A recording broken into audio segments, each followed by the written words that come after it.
இதோ இருக்கானே இவன், இவனுக்குன்னு ஒரு அழகான ஃபேமிலி இருக்கு. ஆனால் இவன் இங்கே சுற்றிட்டு இருக்கான்.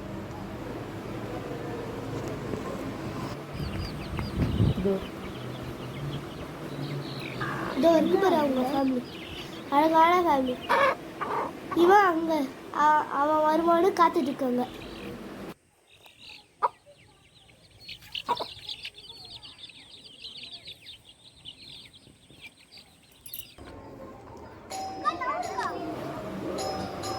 இதோ வரான் பாரு, இவன் ஒரு சண்டைக்காரன். பக்கத்து வீட்டு சண்டை இழுத்ததுன்னு போதாதுன்னு 4-5 தெரு தாண்டி போய் சண்டை போட்டுட்டு வரான். இவன் பஞ்சாயத்தை தீர்க்கறதுக்குள்ள ஐயோ பெரும் போராட்டமா இருக்கு. இதோ இருக்கிறா பாரு, இவன் ஒரு மாடர்ன் கேர்ள். பெரிய அழகின்னு நினைப்பு. புதுசா துணி கேட்குறா. வாங்கி தரலன்னா